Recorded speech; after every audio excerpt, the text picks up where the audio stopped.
This week's episode sponsored for dailygiving.org. Dailygiving.org, great organization, gives out money on your behalf. Dollar a day. It's amazing. It doesn't seem like a lot, but when you combine it with everyone else, it makes a huge difference. They're giving out tens of thousands of dollars a week to great organizations. Check them out. Get involved. Be part of it. I love it. Dailygiving.org.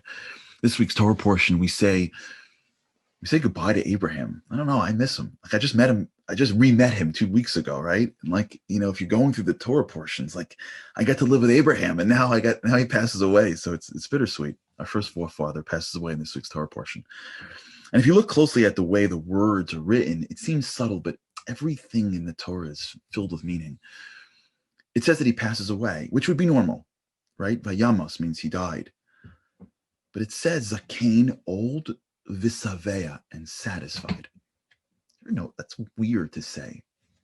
Abraham died satisfied. Like you don't see this anywhere else. What does that mean? That like we want God wants us to like imagine him like smiling at his death? Like, why did they add the word satisfied?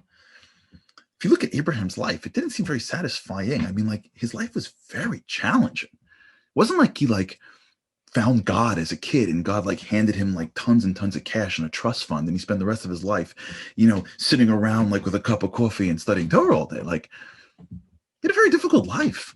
His father was very wealthy, but he was an idol worshiper and he left the family business, went off on his own, thrown into a fire pit when he was younger, right? Married, had to leave his area to go to a new land, then had to leave twice. His wife was taken captive by two separate kings, couldn't have children, had one child that he had to get rid of. He had another child that he had to almost sacrifice. And when he was done with that, he saw his wife dead. Like, what? Like, you kidding me? A very hard life. So why is what's this word satisfied for? So it reminded me of a story I want to share. A whole bunch of years ago, I was speaking at a conference for a weekend retreat to college students. And it was Sunday morning. I'll never forget. It was Sunday morning. And I was speaking to them about this idea called the Twin Towers call. 9/11 was impacting me very much. And if you remember in a different video, I have a story about a woman whose husband died in towers. And he was in his desk when a plane hit underneath him. He had a few seconds left to live. And he called his wife. And it really struck me. And I told these kids about this idea of the Twin Towers call, which is we have one life. Why wait?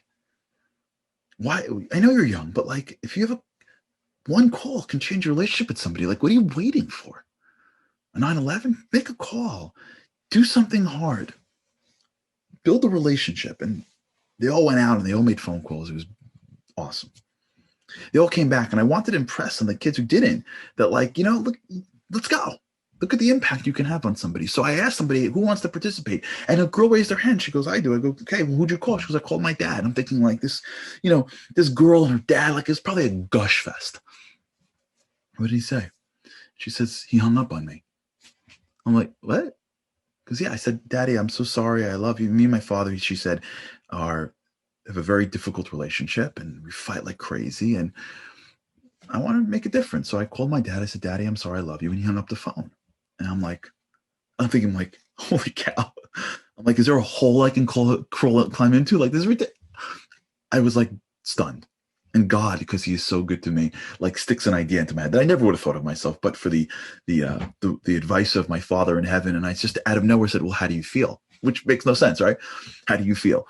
It says, how do you feel? For the whole crowd. And she says, I feel amazing. I'm like, what? She said, yeah. Because I always in my head thought that I'm ruining the relationship with my dad. And it hung on me. Today I overcame that. And I realized that I took a step in his direction. I hope it works out and I'll keep on doing it. But for the first time, I feel like I did something for him and it's not all my fault. And I was so taken by that the fact that she overcame that challenge and moved in a direction is what made her feel. It wasn't the result. It was the effort. All of us face challenges in life. We think challenges are the detours of our life, but many times they're not. All of us want to be great, but the greatness that we want usually is packaged in the challenges that are before us. The relationships that we have, the things that we need to eat and do and say and not say. the wisdom that we need to acquire. All of us have the stuff that's hard. And we forget that it is through the stuff that's hard that's going to make us great. But when we confront it, we have this part of our brain that says, stop, don't do that. Be comfortable. It's not going to matter. What's the difference? And when we're in front of a challenge, we opt for comfort because comfort gives us this feeling of comfort. And it feels good in the moment. But whenever we confront the challenge, win or lose in the confrontation, if we do it, we feel satisfied. There's nothing that compares to the satisfaction of being able to know that you did the right thing regardless of what happened. And that's uncomfortable. But you have to make a choice to either be uncomfortably great or comfortably mediocre. That's the choice of our lives every single day. So we get to this Torah portion and we see the end of Abraham's life, and we look, if we're paying attention, we see tons of challenge. And God reminds us when Abraham died, he died satisfied because everything this man did, he did it because it was right. I told him to do it. And it was hard for him.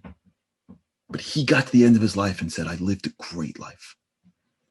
Because God wants us to remember that when you're in front of challenge, remember, there is a feeling called comfort that's going to get you to stop. But if you get through it, what you're going to get is something so much greater than comfort. You're going to get satisfaction. You're going to touch something deep within inside you. You're going to live a life knowing that you fought for greatness. And there's nothing better than that. All of us have that inside us. We come from Abraham. And if we confront the challenges and do what's right and fight to be great, we may win, we may lose, but at the end of it, we're going to get something more. We're going to feel that deep sense of true satisfaction.